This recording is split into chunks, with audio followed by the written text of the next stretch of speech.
Hello and welcome to the Orminators. I am Chris Orr of the Orminators. I am your random Asian internet dude. And I'm pretty late to the whole home arcade, game room, Arcade1Up in particular world. And there's a lot of cabinets that came out early that I flat out missed out on, like the Rampage cabinet and a couple of others. And I thought I had missed out on the Asteroids lunar lander game, but I was cruising around Amazon and I found that Arcade1Up has a store up on the Amazon website, and they had the Asteroids Lunar Lander Tempest cabinet up there. Now, I'm not particularly interested in the asteroids aspect of it because that's pretty old school there, but there is one game, and that game is, in fact, Lunar Lander. Lunar Lander, I've only seen in an arcade in one place. I grew up in Las Vegas, and every once in a while my folks would let me run around Circus down there on the Strip. And up on the Midway Arcade was this game, Lunar Lander. And it's literally, in the last probably 40 some odd years, the only place I ever saw this particular game. And so, from a nostalgia standpoint, and this is probably the only reason why I got this game. I actually also happen to like Tempest a lot, so having those two games would probably outweigh the fact that the hero game in this particular case is Asteroids, which I really didn't care for as much. Major Havoc I never really played as well, but the other two for sure are going to find a pretty good spot. Now, this particular cabinet does not come with the riser, which is fine. As you can see, for example, I've got the risers for Pac-Man and for Galaga. I didn't have a riser for 1944, so I just built one. I basically took the outlines of all of the other panels from the other two, and actually just built my own. I used thicker wood than they did. That's just why it kind of sticks out a little bit there. But I'm trying to decide if I'm going to do that or not. I'm probably going to set it over here next to the Frogger, the Frogger countercade that I did the video on. I'll go ahead and link that up above so you can see my my review of that one there. And we'll go from there. We'll see what it looks like. Maybe I'll have a smaller table or a smaller chair to sit on, almost like a bench maybe for this particular cabinet. We'll see what it looks like. When I set it up and I start to play it, I'll kind of goof around a little bit with the best setup there. So let's go ahead and get to building this thing.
All right, so there is the cabinet in its assembled state.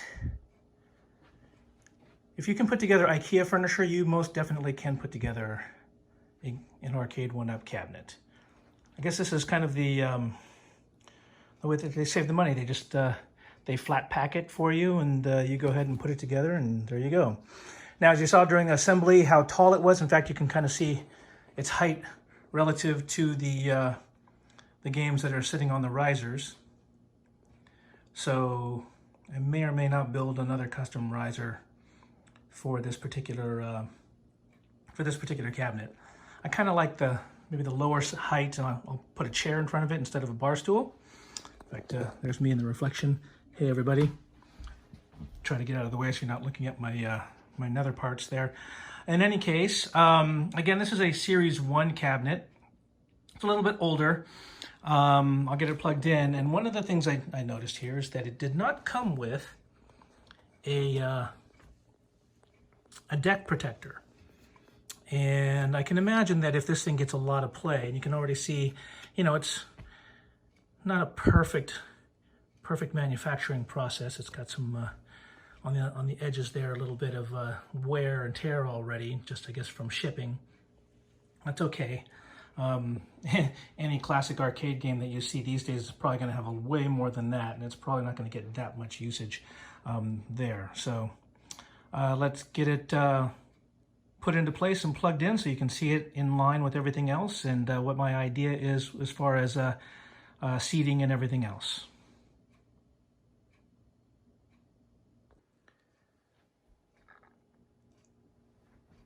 So there it is, in place, a little chair sitting next to it to kind of get a sense of what I'm thinking here.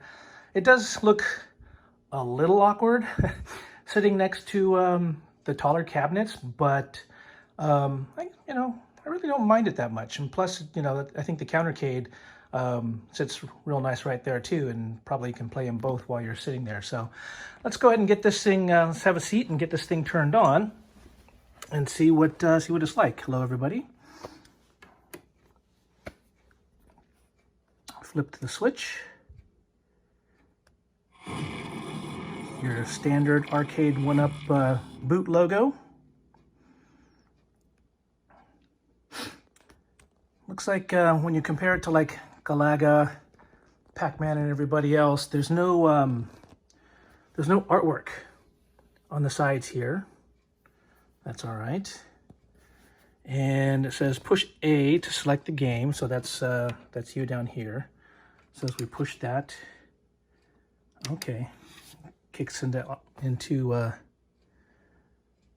Asteroids, and then we press player 1 to start, and there it is. There's your standard 1. Now, just like the Generation 1 games, it's a 3-position switch for the volume. It's not graduated. So it's either off, medium, or high. So we'll go ahead and press player 1 start. Now I am left-handed, so I'm going to switch over here and press start.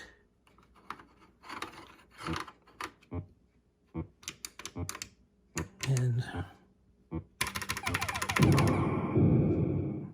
there you go. So that's the volume.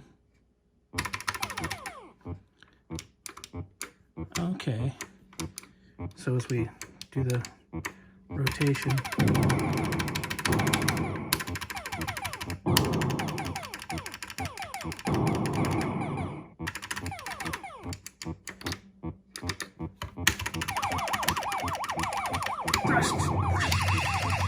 this is what I used to do when I was a kid. Just go zooming through. So that is Asteroids. Let's just go thrusting through here until we hit something and die. There we go. Game over. Oh. Let's see. Push rotate to select the letter. All right. O. Push hyperspace to select. There we go.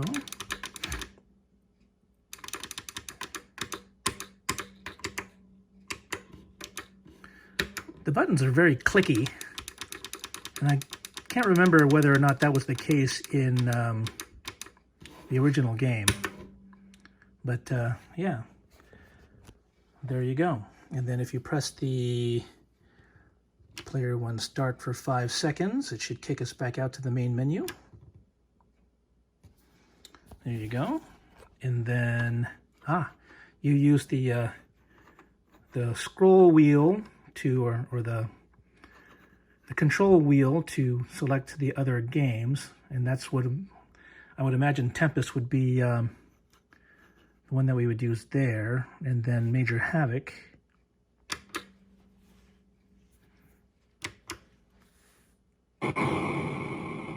Oh, interesting. Okay. So very much an entire vector graphics sort of game.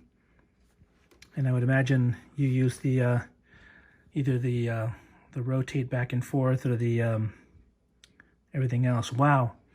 That is so old school. That is crazy. Haven't seen a game like that in, well, since the late 70s, man. This is fantastic. Love it. All right, well, thank you very much for watching this video. Thank you very much for subscribing. Again, those of you who came from my propeller video or the magic beer video, thank you very much. Those of you who are just here to see my Arcade1Up cabinets, that's awesome. The next thing now is to basically wait for the Arcade cabinet, which I put in, which I made a video for, so you'll go ahead and see that hopefully in the next month or so. In the meantime, I'll go ahead and start putting up my other travel videos, my other propeller videos, and maybe some of my tank videos and everything else. So thank you very much. You can follow me on Instagram or Twitter. I am at the Orminator. I'll go ahead and put that on the end screen there so that you can go ahead and you don't have to remember how to spell the Orminator, which seems to be very difficult for some folks. It's the Orminator. I don't understand why that's so difficult. Anyways, thank you very much, and I will see you in the next video.